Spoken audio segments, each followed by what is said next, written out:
So good evening, everyone. So we'll start with what is basically cryptography. Of course, this is a really fascinating word related with cyber security. As we all are so much into the internet, the cyber security becomes a great concern for all of us. So yeah, today we'll be exploring this part of cyber security, which is the cryptography. We'll be exploring this fascinating world, how we transform the information to secret codes, keeping it safe from the prying eyes and the malicious attacks like hackers and all. So we'll be starting what is the concept of cryptographic history, a little bit about.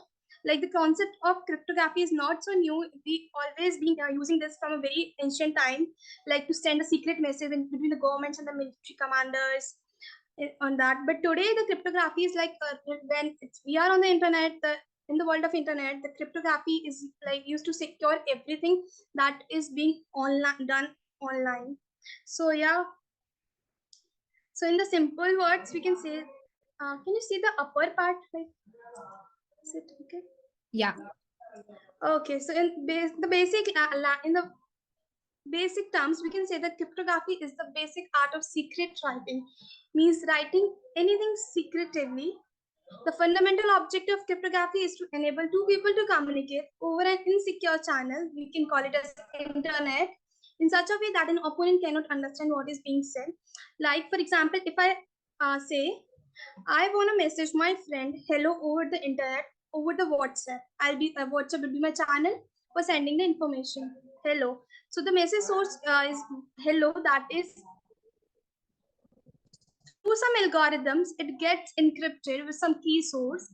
These are the terms related, like we have a message that we call as a plain text in the language of cryptography.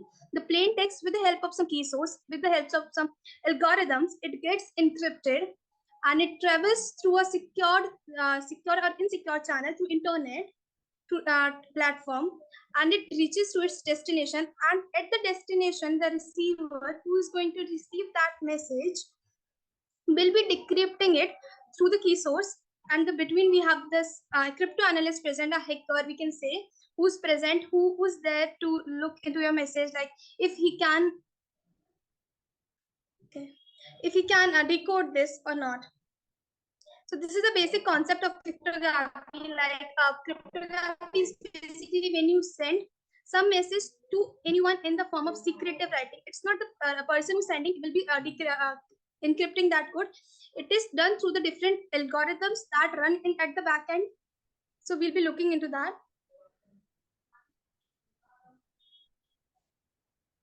So yeah, this is like you can understand from this. We have this plain text with the help of some key, with the help of some algorithms. We encrypt our plain text, and this encrypted text is visible to the crypto analyst who's present over there. So it depends on his abilities, or it depends on the strength of our algorithm whether he'll be able to decrypt it or not. So and this cipher, the encrypted message that is being transformed from sender to the receiver is called a cipher text. We call it a cipher text. And this cipher text is reached to the destination, to the receiver, and he will be decrypting that code through some algorithm, of course.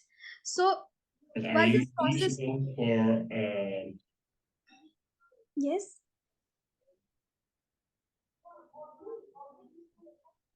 Hey, yes, Abhishek, do you have any questions? I'm sorry. Oh, okay, fine.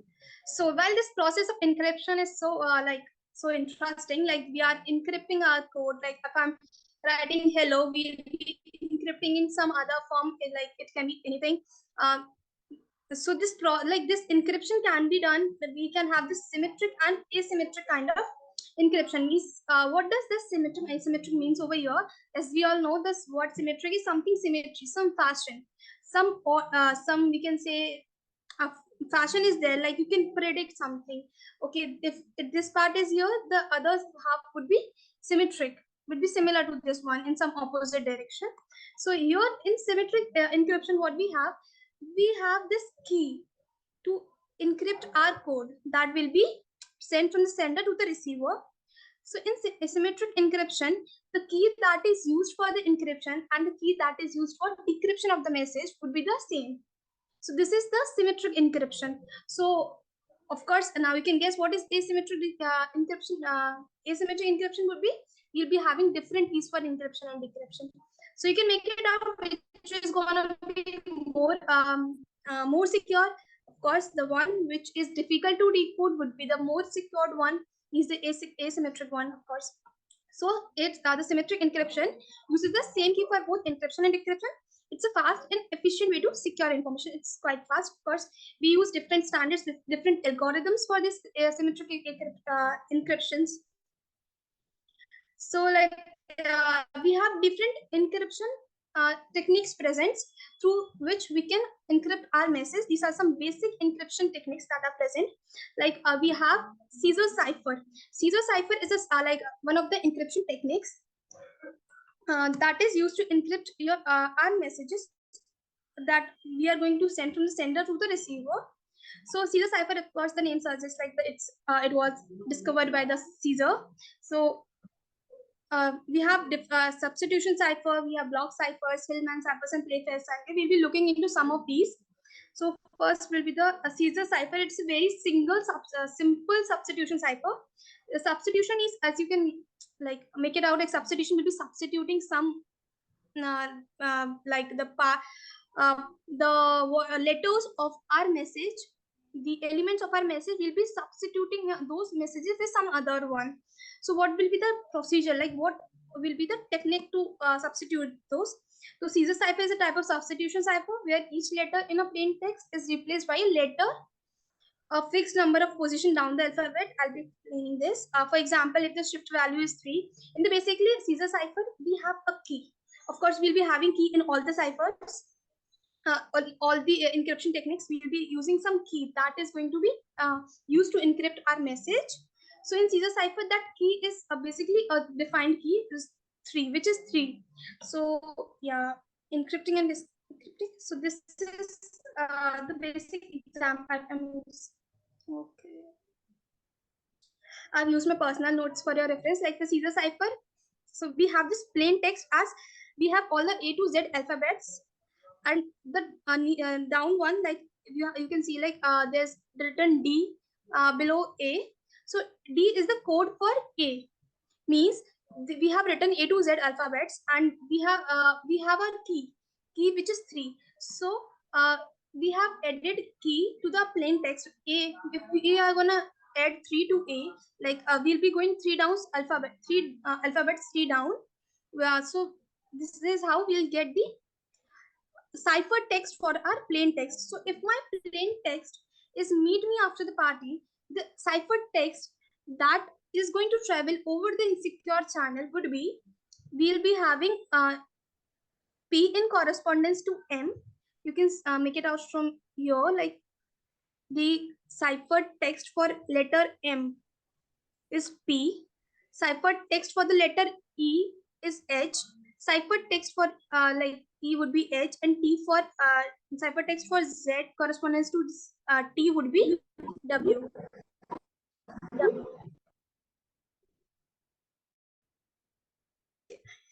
Anything? Any query?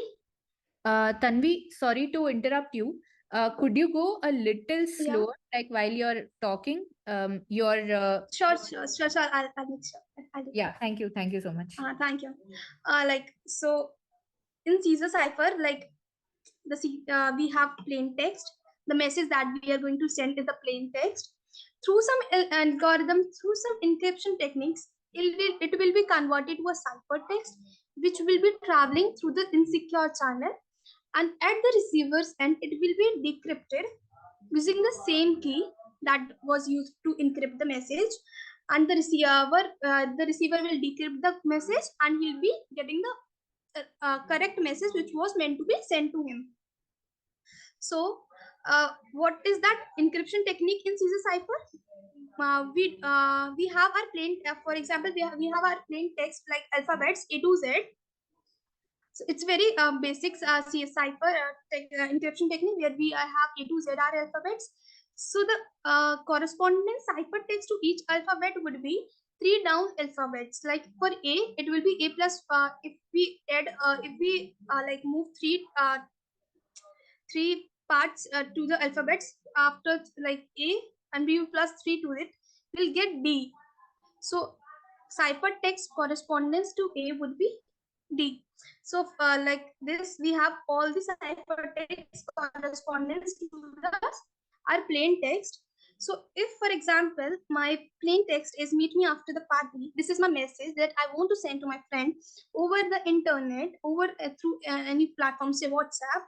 So if I'm gonna use an encryption technique, which is Caesar cipher, to encrypt my this message.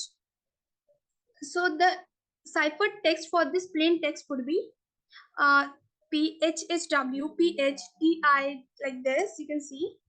So the encryption that we are going to use is P plus K, mod 26.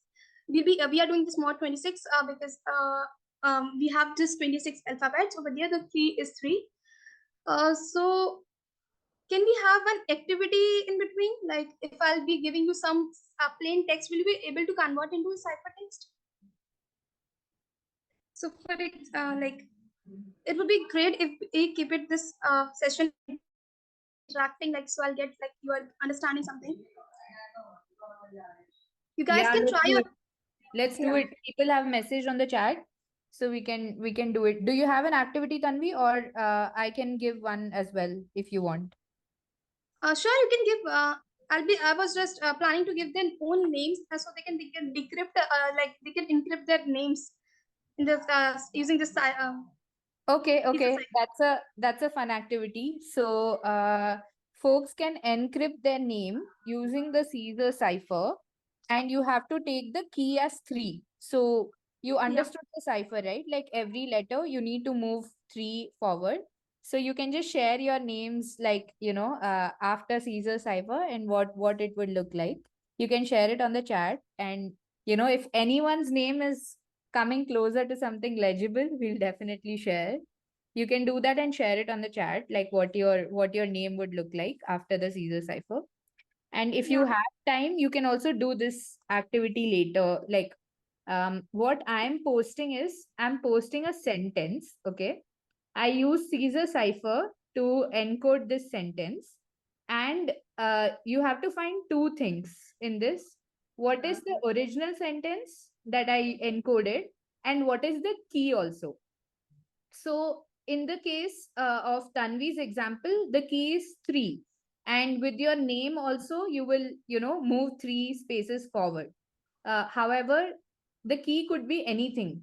And having a secret key makes all the difference in the way you are encrypting the messages, right? So the sentence that I posted, anyone who's able to decrypt this sentence, any of the meetups that you come to, you can, come and we'll give you a swag. So whoever is able to decode, okay, somebody already decoded it. Okay, awesome, awesome. So Shobhit already decoded this sentence, which I shared. Oh my God, actually I should have asked for the answer in a private setting. Okay, now we know the answer. So Shobhit, can you also share the key?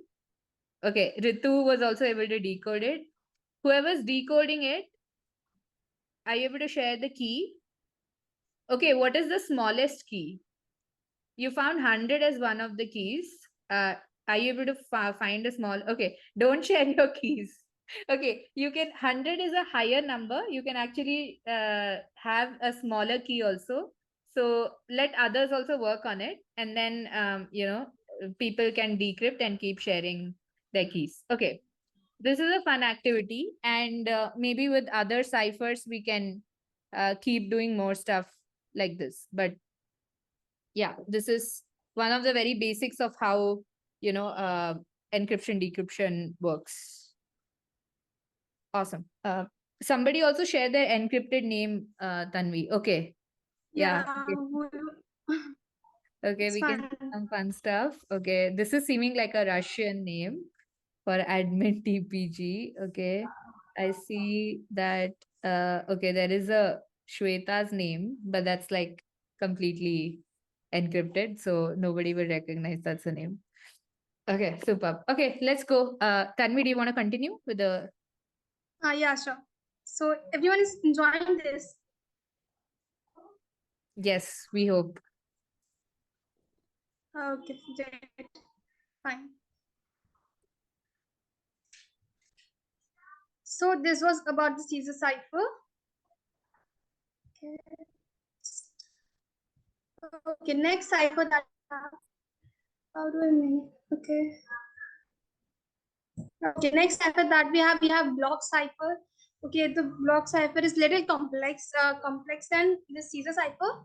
It is an encryption algorithm that takes a fixed size of length of input. It's gonna take the fixed size of input, say B bits, and produce a ciphertext of B bits again. These same bits of the ciphertext is produced. If the input is larger than B bits, it can be divided further for different application uses. There are several modes of operation. We have different modes of operation in block cipher. In block cipher, basically we deal with the length of our plain text. We'll take some bits and we'll produce a ciphertext of the same bits. So we'll be looking more into it. Like we have ECB, like it is one of the electronic code book, which is one of the modes of operation. Means how do we operate this block cipher? It is the easiest block cipher mode of functioning. It is easier because of direct encryption of each block of input plain text. You'll be directly encrypting each block of plain text into the ciphertext. Generally, if a message is larger than bits in size, it can be broken down into a bunch of blocks. If it's greater than some specific amount that we have fixed, it can vary from different algorithm to algorithm, and it will be broken down into a bunch of blocks, and the procedure is repeated. We'll be encrypting it into the ciphertext of the same length. So here you can make it out like how this ECB works. We have this P1 and P2. These represents our plain text. So like for example, we have this P1 as plain text 1. It will be encrypted using some key, using some algorithm through a ciphertext C1. Same way, we have another plain text P2. These will be encrypted. This is a simple one. Like we have a plain text, we'll be encrypting it through some key, and we'll be getting a ciphertext. For decryption, we'll be of course reversing our procedure. We have our ciphertext at the receiver's end. The receiver is gonna use his that same key to decrypt the message, and we'll be getting the plain text. So it's very basic, like you have your plain text, use some algorithm, use some key to encrypt your message, and be getting a ciphertext. So next mode of operation, we have cipher block chaining. So as the name suggests, of course, we'll be having some chain over here. Like before this, you can see there is no connection between the previous ciphertext and all the different plain text were independent of each other. They were not connected to they were not having any relation with the previous one. But here we'll be having some sort of change. So of course we have chaining, so it's gonna increase the complexity of the encryption. So at the same, if as it is gonna increase the complexity, at the same time it is going to increase the security, so it will be more secure than the previous one. So cipher block chaining, in the cipher block chaining we have our plain text. We'll be performing some XOR operation. Here the IB is the initialization vector. We'll be having some initialization vector for our first encryption. So that the XOR operation will be performed between that initialization vector and our plain text. And whatever we got, we'll be encrypting it with the help of the key, and we'll be getting our first cipher text. For our next plain text, we'll be repeating the same procedure, but here we'll instead we like in the previous one we had this initialization vector. Here the work of initialization vector will be done by the previous ciphertext. So the chaining has been done. The previous ciphertext is the element for the XOR operation between the second plain text and between the second plain text, and that we'll be getting here. We'll be encrypting it again with the help of the same key, and we'll be getting a next ciphertext. The process will be repeated till like how much message do we have till n. So in the decryption, we'll be of course reversing our procedure. We have our ciphertext. We'll be decrypting it with the help of that key. Then we'll be performing the XOR operation. For the first decryption, we'll be using the initialization vector, And for the next, furthermore, we'll be using the previous ciphertexts for our decryption. Hope this is clear. Like it may look little complex to you if you are beginner. Like we have a plain text. We'll be performing an XOR operation with the initialization vector. We'll be getting some code, some message that we will be encrypting with the help of the key, and we'll be getting a ciphertext. So next mode of operation that we have is a cipher feedback mode. Here we'll be having some sort of feedback related things. Like here we have what we are going to do is we'll be have some initialization vector that is going to initiate our process for the encryption. That initialization vector we'll be encrypting that initialization vector with the help of the key, and then we'll be divided in some s bits, and we'll be like we had our message of b bits. Like we have, for example, we had a message of b bits, so we'll be dividing it in some fixed bits like b s bits, and the remaining b minus s bits would be the kept aside, and we'll be performing the XOR operation was those as bits a message and the plain text, and we'll be getting a cipher text. So it is again more complex than the previous one, so definitely we'll be having more security in this mode of operation. If we are going to use this technique for encryption, our message would be more secured. So here, of course, the previous ciphertext has been we have this shift register. We'll be having this b minus s bits. So then we'll be encrypting this with the help of a key, and then again we'll be performing the XOR operation with another plain text, and we'll be getting the another ciphertext. Hence, the process it will be repeated till like our message gets completely encrypted, and we're reversing this process for decrypting our message. Like we had this initialization vector, we'll be decrypting it with the help of the key.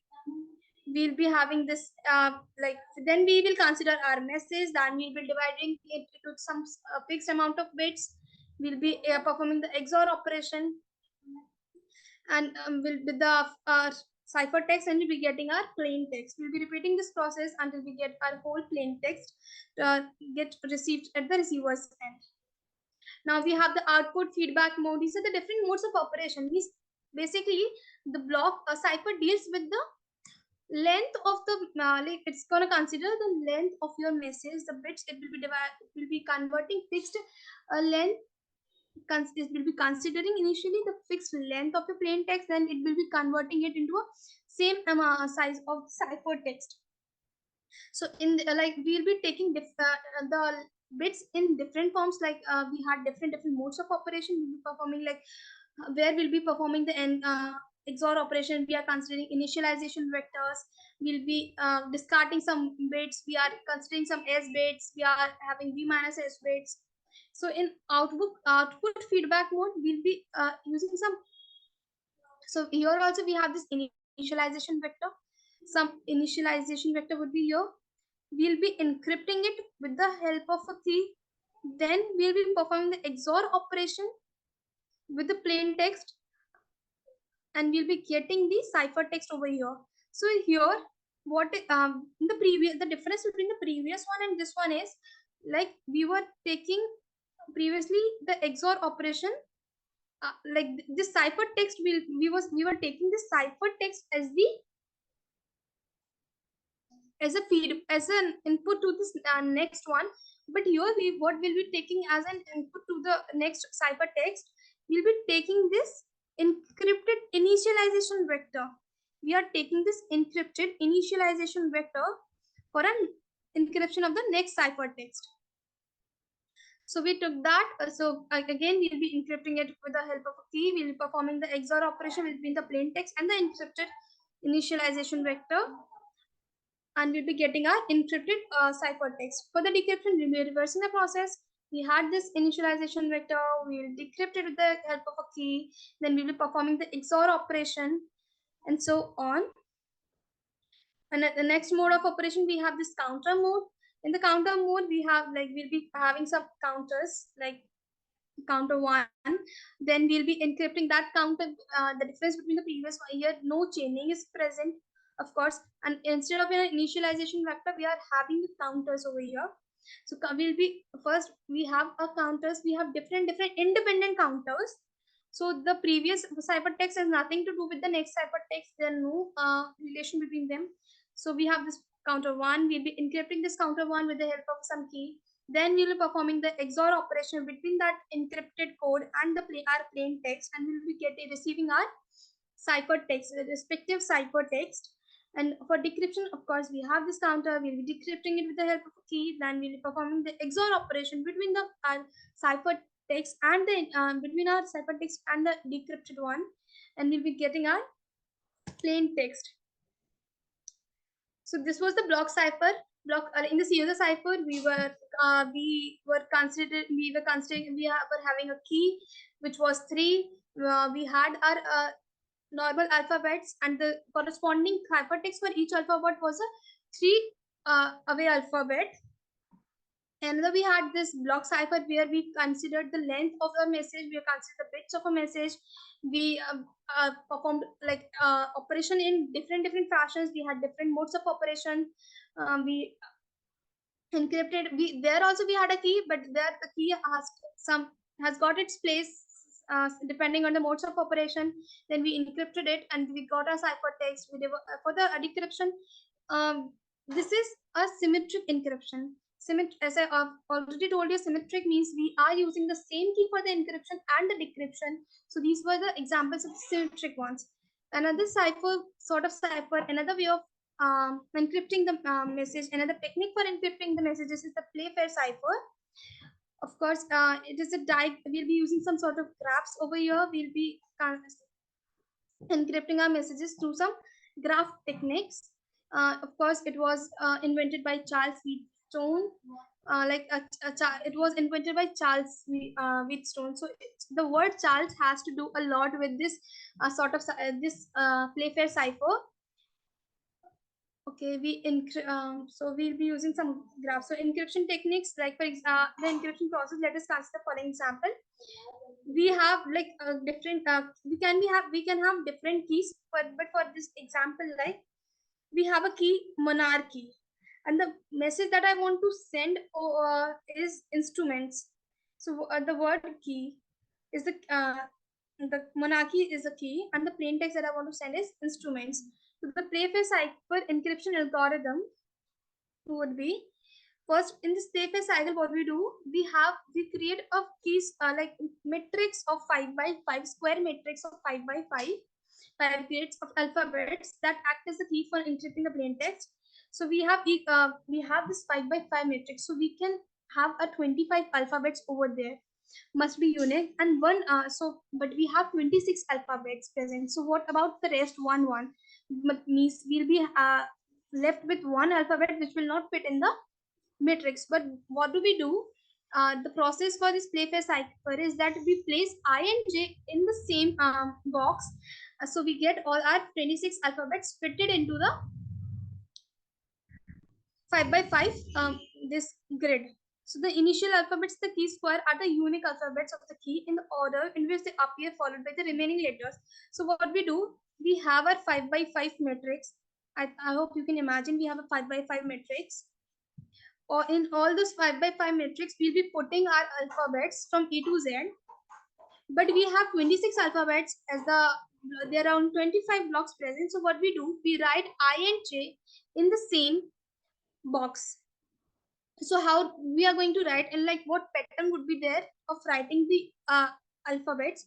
So what do? Firstly we write our key that is given to us. In this example, we have this monarchy as a key. So we'll be writing monarchy first, like yeah, like this. I can say this is a 5 by 5 matrix, and in the initial boxes, I have written monarchy, monarchy.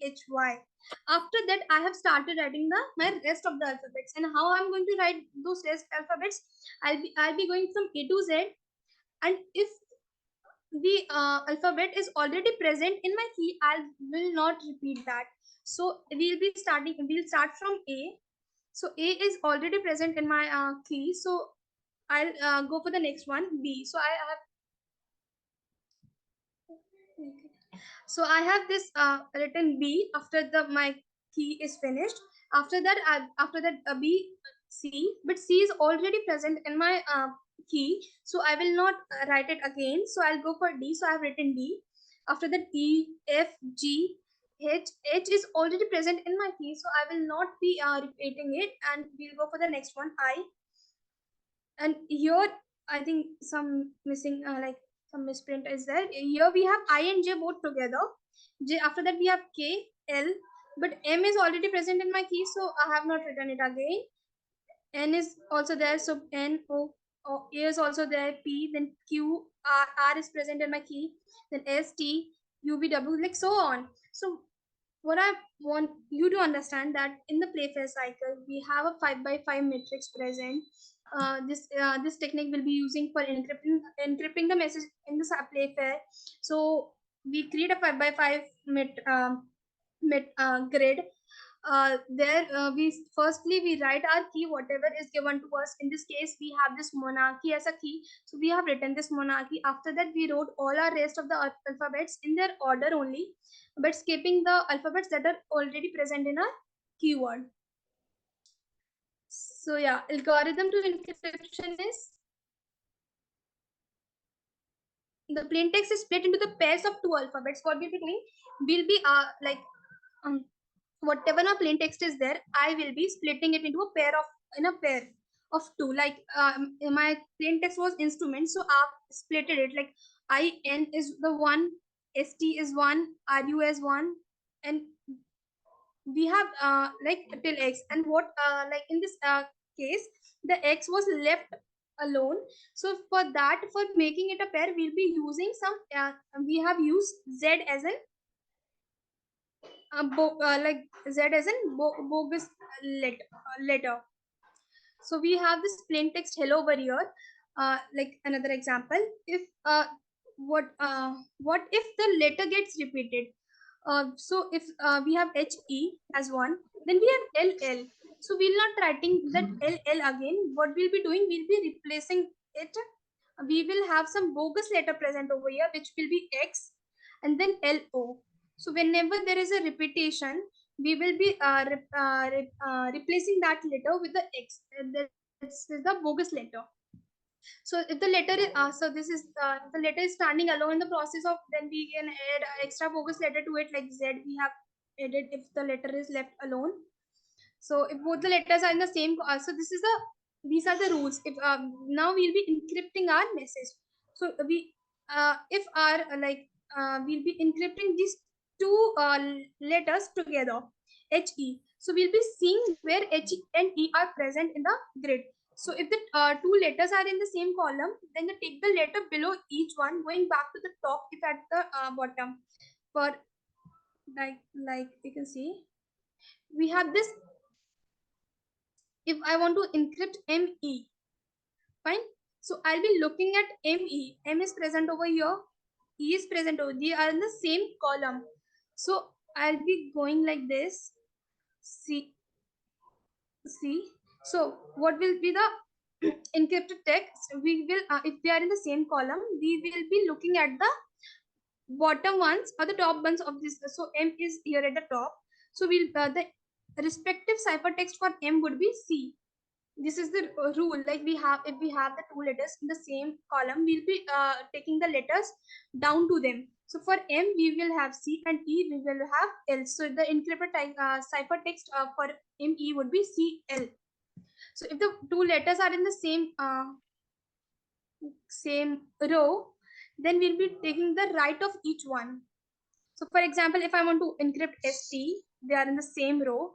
So for their encryption, for S, I'll be using the right one. For S, the right letter is T, but for T, the right letter would be L. So we because the matrix has ended over here, so if we consider, we'll be jumping over here to the next row, which would be L. So like this here. If like this is these are the different rules. If neither of the rules is true, then from a rectangle with the two letters and take one of the horizontal opposite corner of that rectangle. Like if you wanna, if I want to, like if there no relation is there between the two letters that we are going to encrypt together, then we how will be encrypting? Like we have Animesh, and T. Pune से one day trip plan कर रहे हो तो आपके लिए perfect Okay. So if we have N and T, there no relation between N and T, like they are not in the same row, they are not in the same column, then how will be encrypting them? We will be encrypting them like we have N and we have T. So they are, so we'll be taking the extreme ends of both of them. For N, if we are going to, from N, we are going to travel to T. So how I'll be traveling? I'll be going from N, because the shortest path would be NAR DKT. I'll be reaching here. So the extreme end would be for N, the ciphertext would be R, and if I'll travel from T to N, T, so the extreme end over here would be Q. So we'll be taking the extreme ends of like cardinal elements as in corresponding ciphertext. So for N we'll be having R, for T we'll be having Q. So like we had an example like instruments. So the encrypted ciphertext would be GATLMZCLRQTX, which is very hard to really decode if you don't know what is the algorithm. So here we have encrypt like ISG, NSA, SST, and TLS, TSL. So this is the block cipher, like this is the Playfair cipher, which is very interesting if you guys do this one. So can you, do you guys have your pens and paper with you? Like can we, because you'll be needing, you will be requiring something to write if I'll have this activity of Playfair cipher with you. Yes, Tanvi, I think you can share the activity. Maybe folks can get their pens and papers. Okay. There's Yeah. also one question, if you don't mind. Are the bogus letters defined before the protocol starts? For example, to encode the word doxing, DOXXING, X Yeah. will be repeated. So can we change the bogus letter? Yeah, of course, we can change the bogus letter in this case. Okay. And the first question was, are the bogus letters defined before the protocol starts? Yeah, the bogus letter, we define it prior to our encryption starts, that this is our bogus letter. Okay. There's one more question. Adding to this, would the bogus letter also be in the domain as the message letters? Sorry? There's a question which says, would the bogus letter also be in the domain as the message letters? I don't know what exactly that means. Maybe if you have some example, you can share like some context. Let me see who asked this question. Chinonso, if you have an example, like, do you mean if the bogus letter, like if I is replaced by J? Party, நான் கிளம்புறேன்.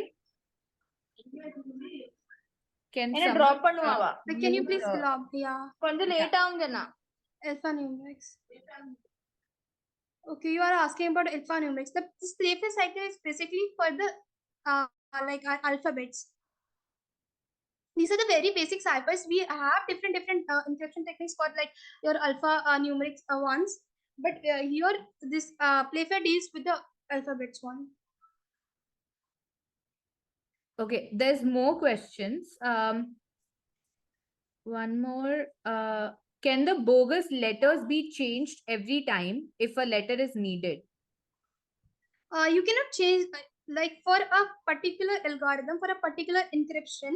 You will be defining it prior to your encryption. So in throughout that process, you cannot change the bogus letter, but in another case, but in another encryption, you can definitely change it.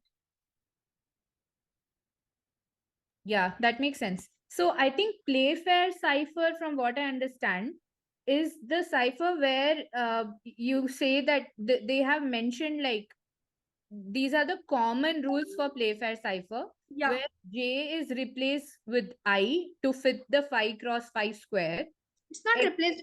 It's kept together. Okay. Yeah. And then X is used as a substitution in case you need to fill the second letter in the diagram or split two identical letters. And then Playfair square is filled row by row, starting with the keyword. Yeah. These are like the generic rules that they have given. Yeah. But I think you can tweak it according to like what algorithm like you are building, as Tanvi mentioned. That's probably the right way to go. Yeah. Sorry, Tanvi, you were sharing the activity. Please go ahead. I'll also Like, get a pen and paper. So the keyword that I'm giving is Charles. You can have this Charles keyword, CHARLES. Charles is the keyword.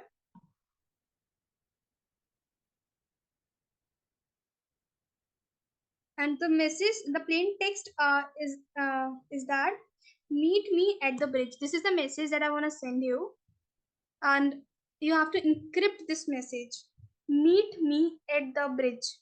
This is the plain text. And you have your keyword as Charles. So you can start by making a 5x5 grid matrix and filling the initial blocks by your keyword. Then you will be writing rest of your alphabets according to their, yeah.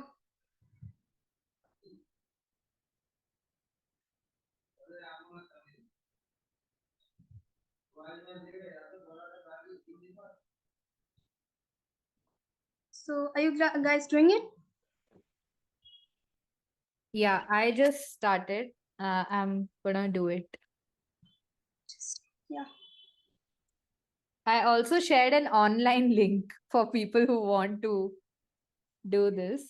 But yeah, I think doing it with hand is much better. You Yeah. can you can double check using the online link. But yeah, I'm gonna do it online because it's just gonna be faster. But I won't share the answer. It's quite interesting. I think you guys are finding it interesting. Yeah, I'm sure people are definitely. This process of encrypting, decrypting messages is really a fun game. I really enjoy doing this personally. Okay, I have a transform text. Did anybody else get it?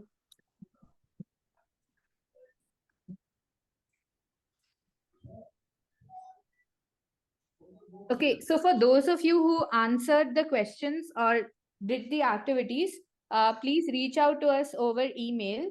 We'll give you a t-shirt, a swag from the Phoenix Guild at our next meetup. So we have chapters across the yeah, so do reach out to us.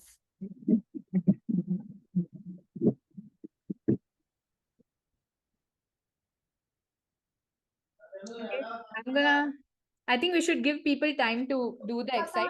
Maybe if you have anything as the next step, you can move forward, Tanvi.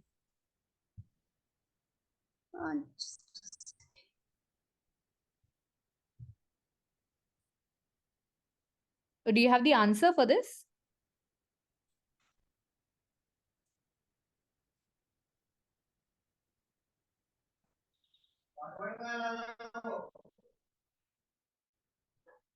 मुझे नहीं पता.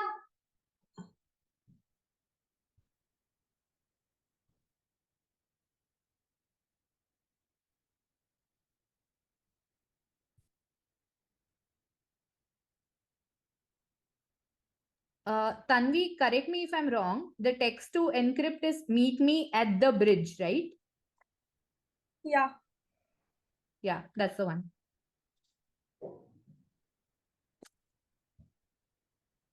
Like, do we have the encrypted one? Anybody tried? I got it, but I did it online. So it feels like it's a little bit of cheating. So maybe I'll let others.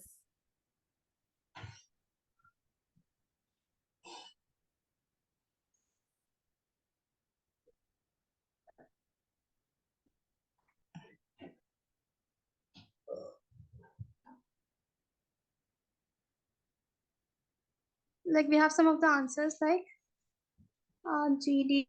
Okay. Okay, you have tried. Yeah. Okay, I'm gonna post mine too, but I don't know if it's correct. But also, I didn't eliminate the space, so I don't know how it takes it. And to construct, so I have a question. To Yeah. construct the square, how do we start like the alphabet? So first we take the keyword, and then how do we start filling up the square with the other alphabets? Like we have this our keyword as Charles, so we'll be starting from A to Z, and we'll be checking like if that like from A to Z, if that alphabet is already in the your keyword, so you will be not be writing that one and be moving to the next one. So like if we you have written the Charles as a keyword, so after Charles is after S, the next block would be we'll be starting from A to Z, but A is already in your keyword, so you'll be writing the next one B. B after B you'll go for C, but C is already present in your keyword, so you will not be writing the C. You will go for the next one, which is D. Okay.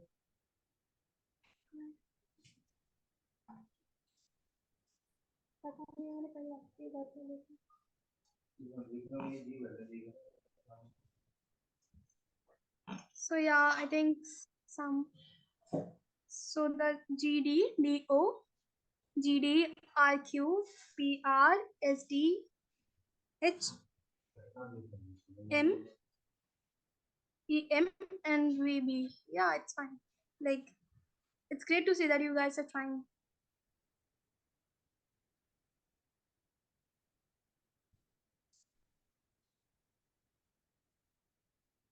Okay, fine. So can we move to the next one? Okay, yeah, let's do. Is everyone good? Do you have any questions? If anyone has any questions, please share your questions, because I know that in the beginning there was some feedback like that it was a bit fast. So if you have any questions, feel free to please share your questions. Okay, no, okay. Okay, yeah, please continue, Tanvi. Okay. So this is like how we did our for instrument. These are the blocks. Like now you guys must be familiar. I will be writing the keyword first in the initial boxes. After that, we'll be filling the rest of the alphabets. So we'll be checking for the rules. Okay.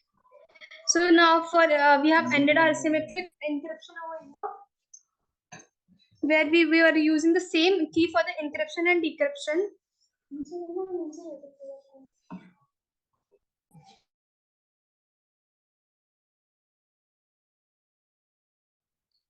So yeah, for like for the symmetric encryption, we were using the same key for the encryption and the decryption. But here in the asymmetric encryption, we will be using a different key for an encryption and a different key for decryption. So how it's gonna work? Like we use a pair of keys over here, a public key and a private key. We have two keys over here, public and a private one.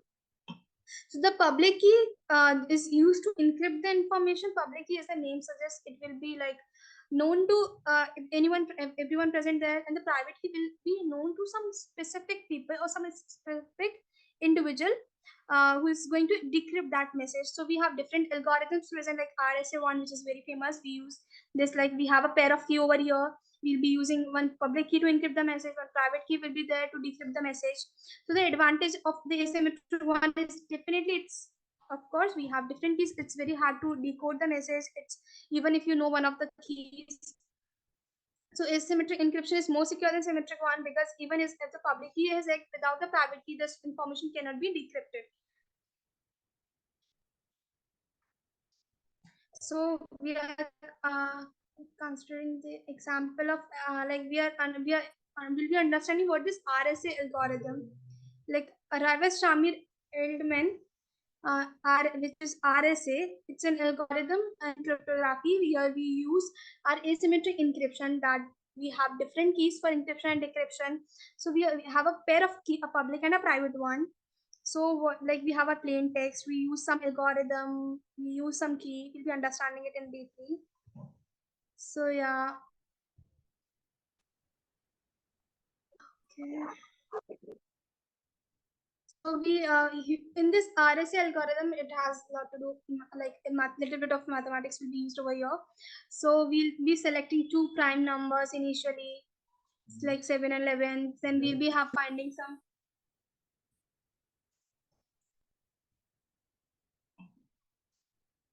We'll be selecting two prime numbers. Then we'll be having some n, which is the modulus for encryption. We'll be multiplying them. Will be like n is the multiplication of p and q, the selected two prime numbers, 77. Then choose a number e less than n such that the n is relatively prime to n. Like we'll be choosing some e, and then we'll be finding the phi n, which will be p minus 1 and q minus 1.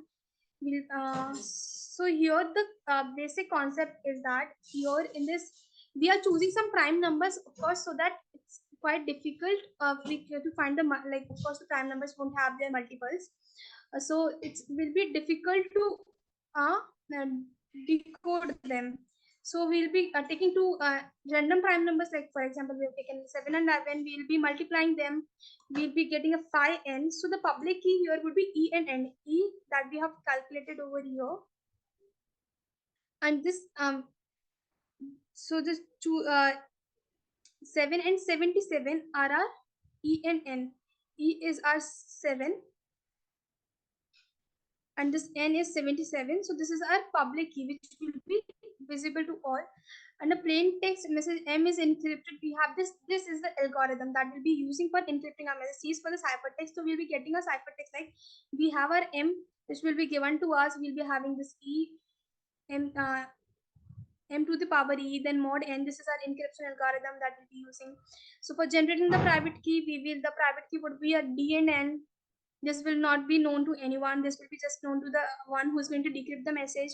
So for decrypting the message, we have this algorithm. We will be getting a main text. M is for message.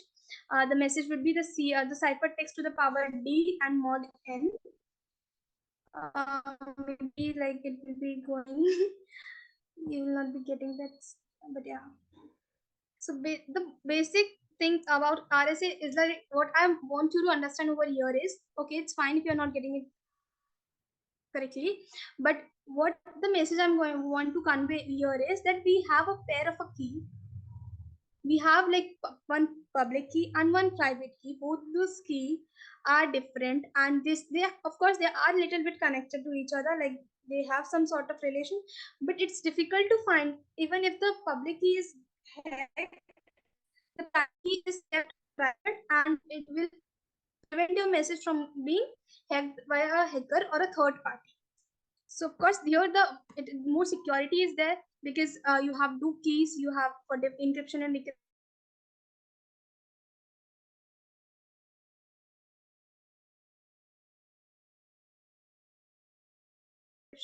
So yeah, this more complexity to our messages. We have another the person into the another element into the picture of cryptography. This is the hash function. So what this hash function do over here is, we have our message. That message is going to be converted. We of course we every time if I want to send my message to anyone, it will not be always fixed silent. Like if sometimes I want to say hello, sometimes I just want to send how are you doing, means the length of my message will differ every time. So that message will be converted into fixed amount of length for encryption, for taking into the encryption, and that fixed length would be a hash value. It will be going through some process, through some technique, and that technique will convert that message into a fixed length, which is the hash value h. So this is the hash function, means our message gets converted, our arbitrary length of the message length of message will be converted into fixed amount of length. Now we will be performing the, so of course your message has been distorted, like you had some message of x length, Now it has undergone this hashing, and it has converted into, so already is being distorted. Like it's difficult for this at this moment. It's difficult to get what was the real message. And now after this, we'll be performing the encryption and all. So it will be more complex and it will be more secure. So hash function has been introduced in order to increase the security. Of course, it's going to increase the complexity, but our target is to increase the security. Our main concern is security. So because we are increasing security, so hash function is a mathematical function that converts a numerical input value into another compressed numerical value. So yeah, here we'll be dealing our message would be of numerical value. So value written by hash function are called message digest. This is the message digest that's written by this after performing this hashing, or simply this hash values. The following pictures, of course, you can see we have a message. It's going through some process of hashing, and we are getting a fixed length of our message, and which is known as a digest message or a hash values, you can simply say. So these applications of the this hash functions of course message authentication, we can use this as for authentication of a message. Like message authentication is basically, it's a mechanism which is used to verify the integrity of a message. Which will be verifying it whether this was a real message which was intended to send to us, or was did it has it been delivered by the desired person that we were communicating with. So message assures that the data received are exactly as sent. Means we'll be verifying this. We'll be checking if the message is not if the message is exactly the same as it was intended to be sent. So in many cases, there is a requirement that the authentication mechanism assures that the message sender is valid.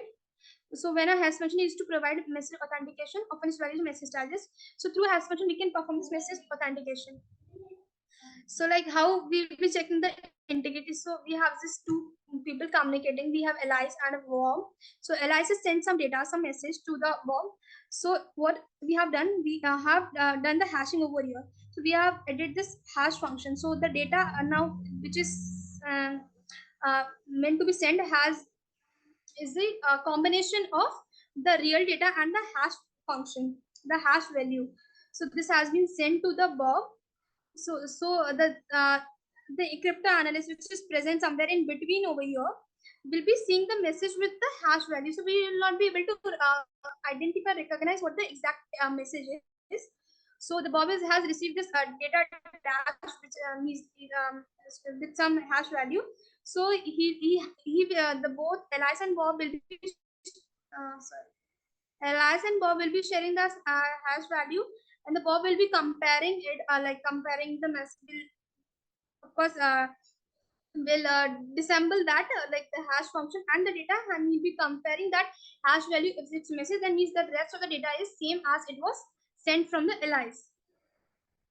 So what are the various these are the various ways of providing authentication using hash function. How can we provide the authentication using hash functions? So this is the first one. Like if we'll be using this concatenation process. So I have my message M over here.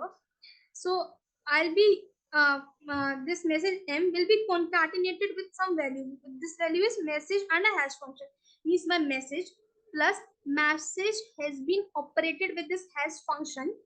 This will be concatenated, and after that, this concatenated message will be encrypted using the key. So yeah, key is always going to be there for encryption, and then this is the message that has been sent over the channel, and the receiver at the destination will be decrypted. Will be performing the reverse procedure, of course. So they will be decrypting it with the key. Then they'll be getting this message plus hash value. So they'll be removing this function, we will be performing the hash function. They will be getting the data and a hash value, and they'll be comparing if the hash value which was known to them was similar to this received one, and of course the rest of the message would be the authenticated message.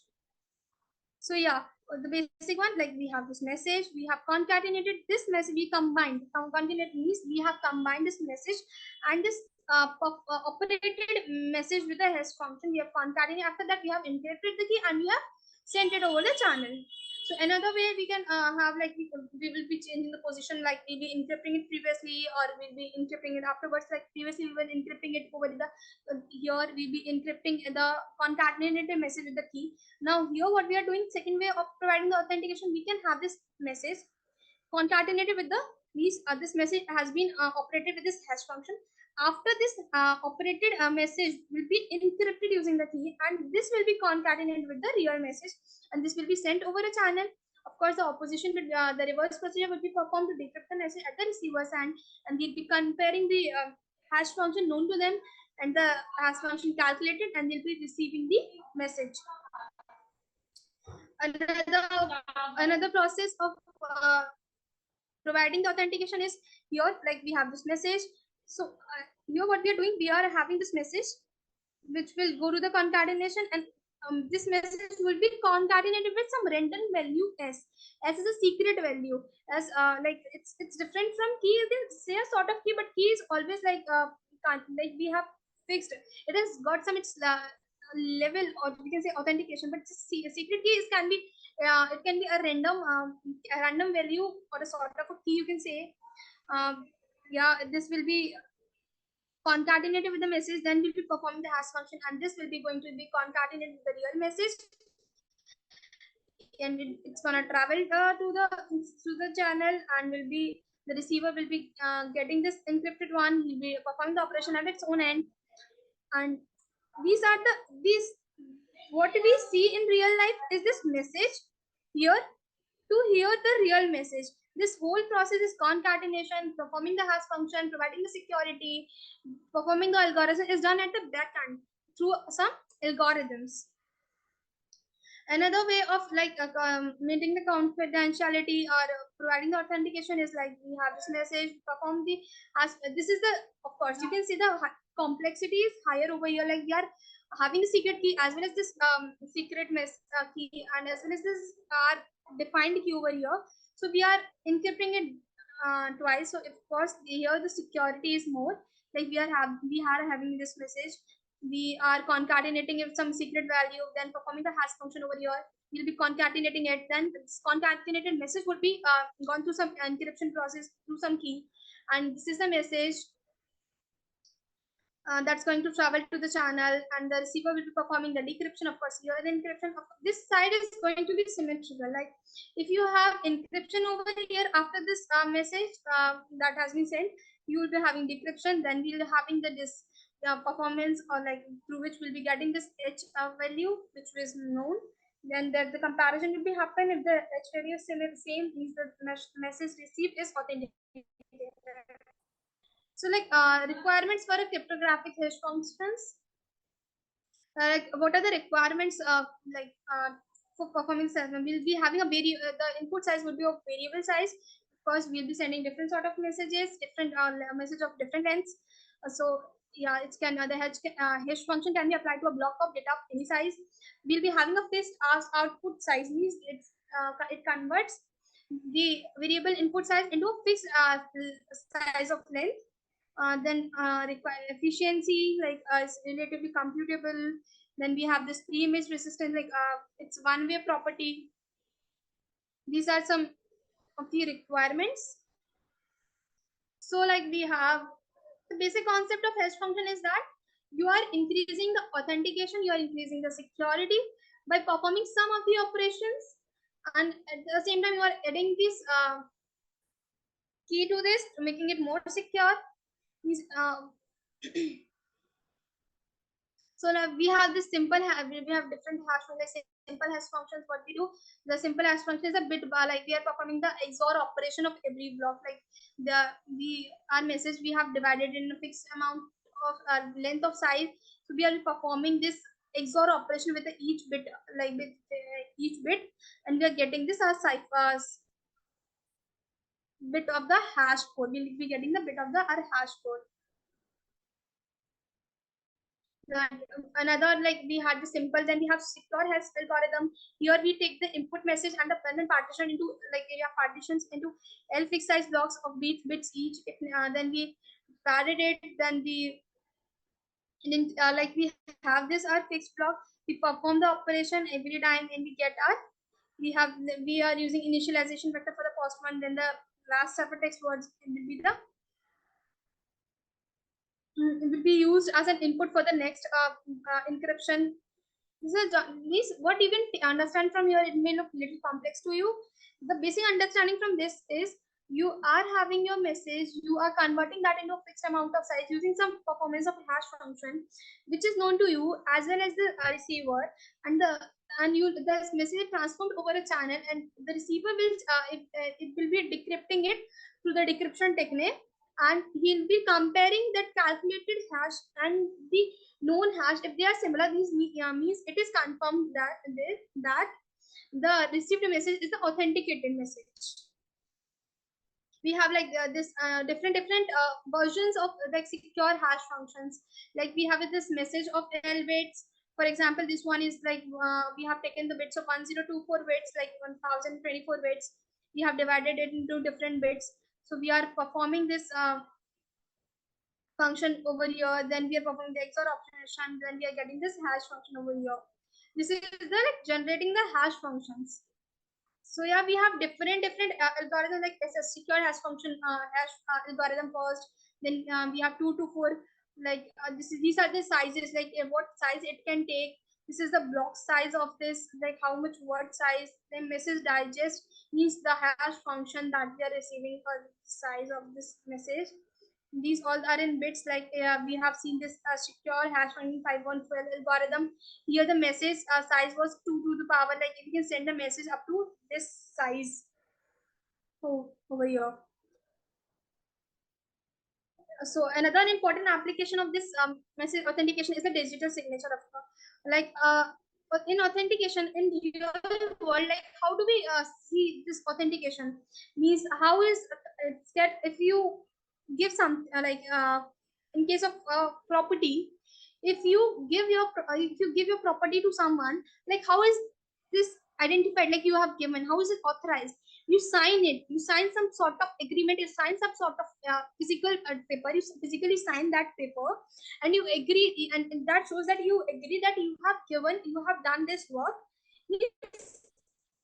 This is the agreement. So you do some signatures that are of course identical to you. Means it's for your some particular signature that you do to authenticate that yes, you agree that you have done this. So in the digital world, when I send something to anyone, like how it will be authenticated. So we have in this digital technology, we have this digital signature present.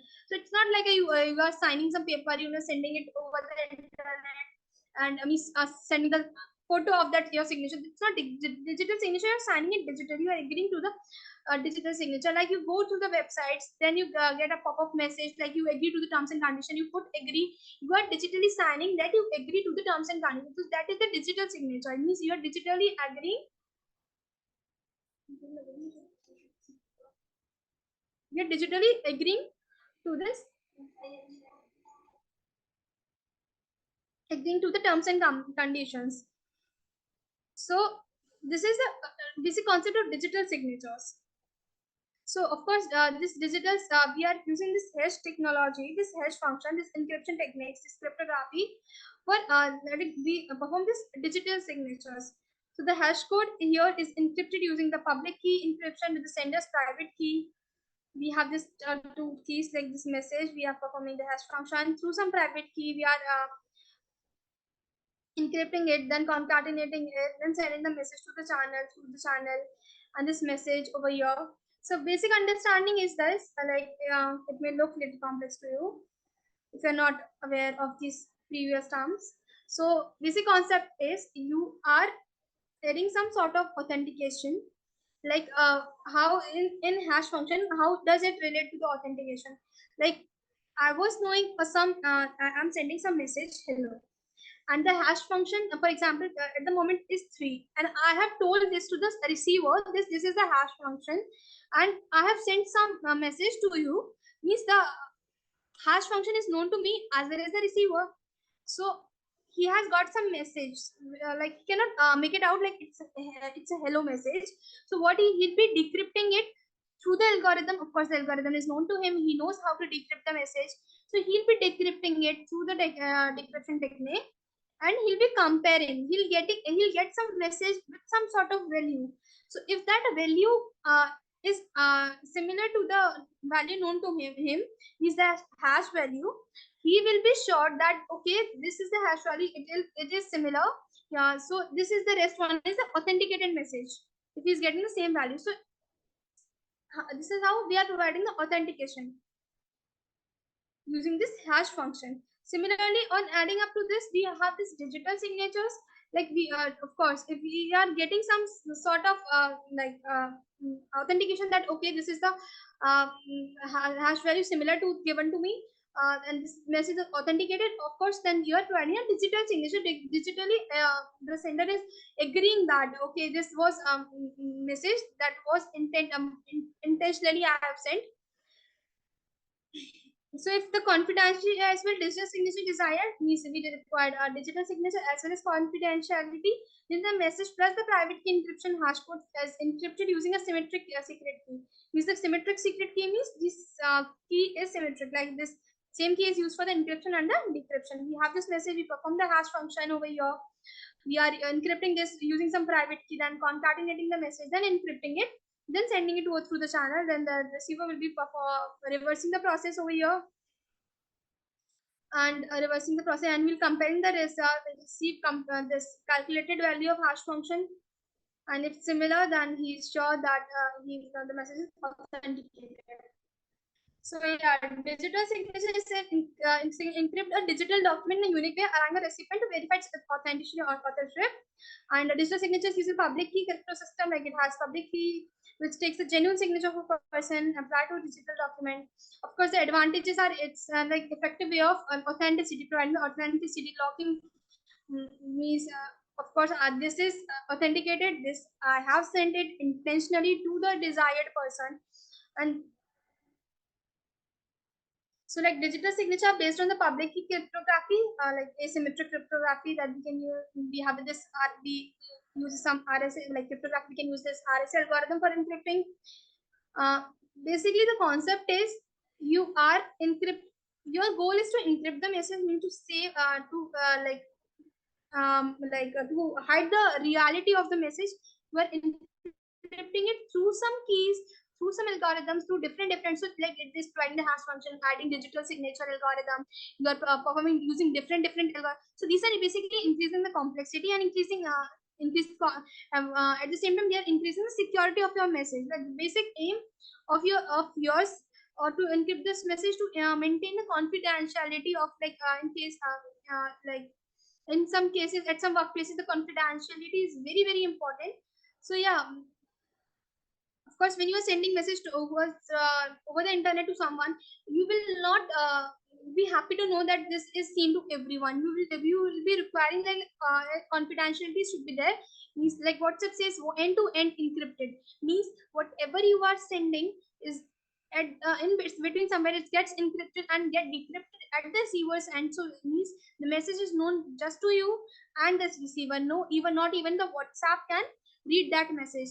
Means in between some algorithm is performed where the message was so you can imagine how fast this encryption and the decryption process happens, that you send the message within the seconds it's got the receiver receives it, and in between somewhere it gets encrypted through these complex algorithms and these encryption techniques.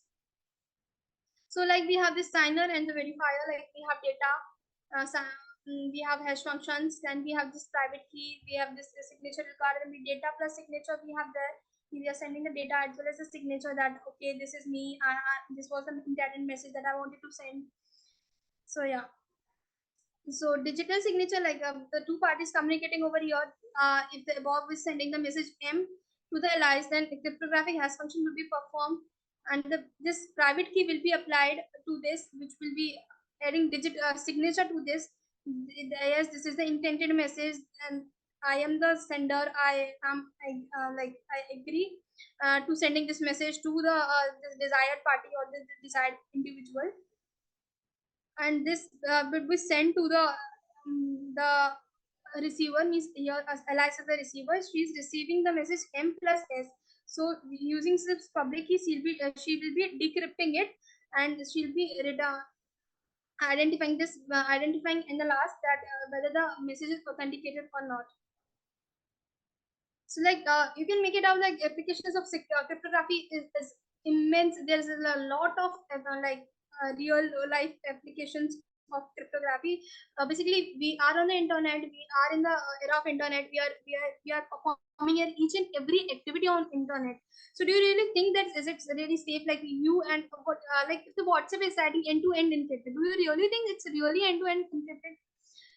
We have seen in the previous, you must have heard of the cases where the Facebook data got leaked, where Instagram data got leaked, some chats were private chats were leaked. So over the internet, this nothing is secure. It's just the strength of your algorithm, strength of your encryption determines like how till what time is it's going to be safe. Like because there of course if you are starting the encryption techniques at the same time the hacker is starting at a 10x speed and applying the 10x brain to this encryption techniques. So of course he too knows this encryption techniques, he too knows this decryption techniques.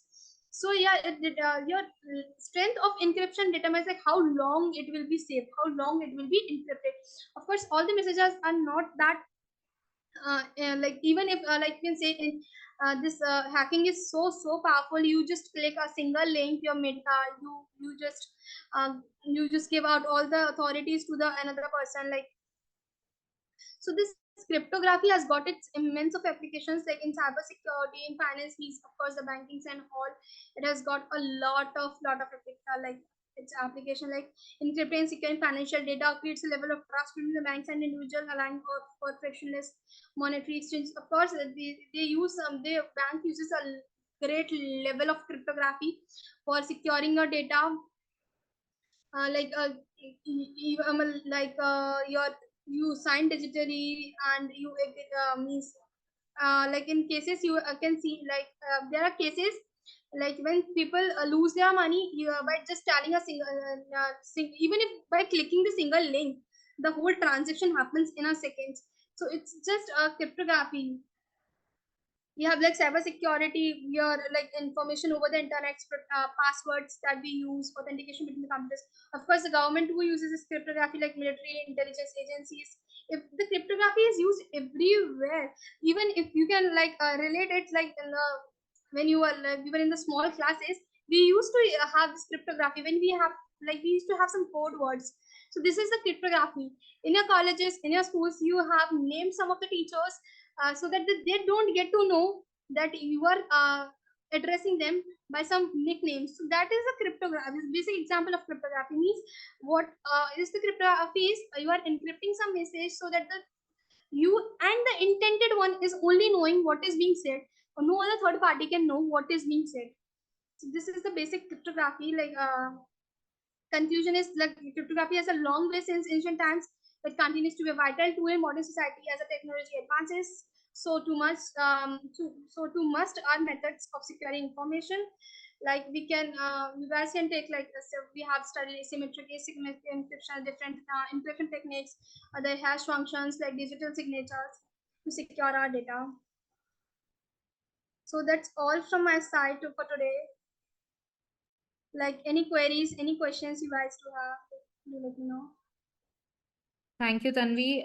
Thank you so much for your time. I think for those who are completely new to cryptography or just want a cryptography refresher, this was very helpful. And just wanted to let everyone know of 2-3 things. One is we are running these sessions as a part of a ZK month, which is a month-long series that starts in October. And this cryptography refresher, we're going to have a few sessions on cryptography. One is today on an intro, and then we are going to have one on Wednesday. That's going to be at about 7:30 p.m. India time. And we are going to have another cryptography focused sessions the week after as well. We start with introduction to zero knowledge proofs in October 2nd. We have our first session by Shweta on introduction to zero knowledge proofs. And then we'll have a few more sessions in that same space throughout October. The idea is for you to learn about a new technology and emerging technology that everybody's been talking about, especially in the blockchain space. So we'll be sharing some resources on introduction to blockchain and what it is like.